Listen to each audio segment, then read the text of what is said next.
Ever played a game that you were so excited for that it turns out to be a major disappointment? I have plenty of those games, so I figured I might as well make a list of these disappointing games. Now, if you happen to like the games I've listed, that's totally fine. With that, here are the top 5 disappointing games.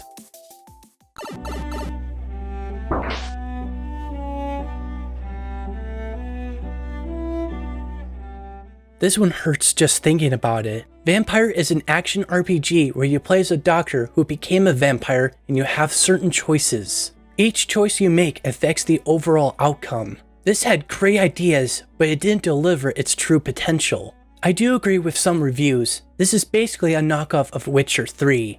However, there are some things about Vampire that were actually cool. Vampire abilities? Check. Great character design? Check. Dreary atmosphere? Check.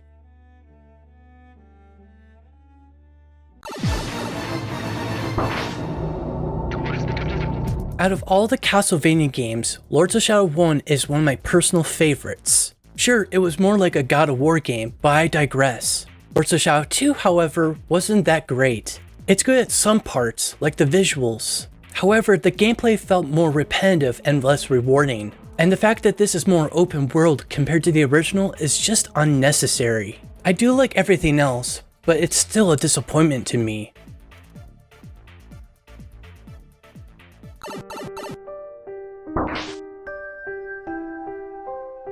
Silent Hill is one of my favorite survival horror game series of all time. They're more into the shock and the disturbing imagery than body horror like Resident Evil. So when I heard about Silent Hill HD Collection, I was actually pretty excited to see what Konami could do to remaster the games.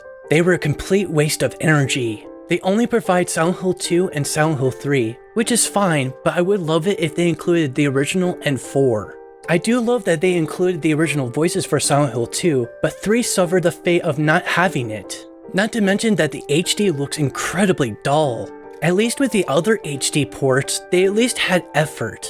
Silent Hill HD Collection is a poor representation of that, especially on Xbox 360.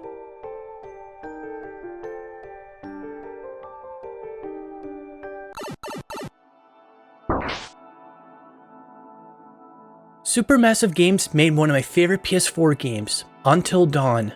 It really tells an excellent story with you making any choice you so desired. Hidden Agenda wasn't too horrible, but I knew it wasn't going to be amazing. So when I heard about Dark Pictures' Man of Medan, I was really excited to see what the development team had in store. Surprise, surprise, this game was a huge waste of potential. Not the absolute worst game I've ever played, mind you. The story didn't captivate me into playing it more, the game held your hand for most of the QTEs, and the writing was questionable. TBH? Who says that? I really want to like this game, but it didn't feel rewarding to go back.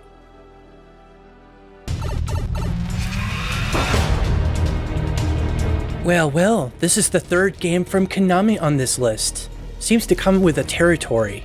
This is Silent Scope, a light gun shooter where you control a sniper.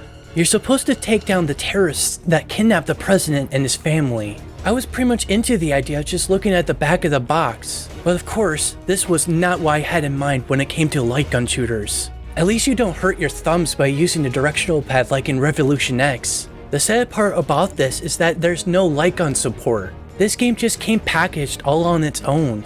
And the thing was, the original Xbox version came with a scope. Why not the PS2 version? This game is not even fun without it. I do love light gun shooters, but this is without a doubt the most disappointing game I've ever played.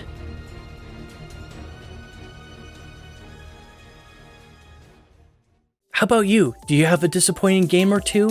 Feel free to share them in the comments section. Thanks for watching.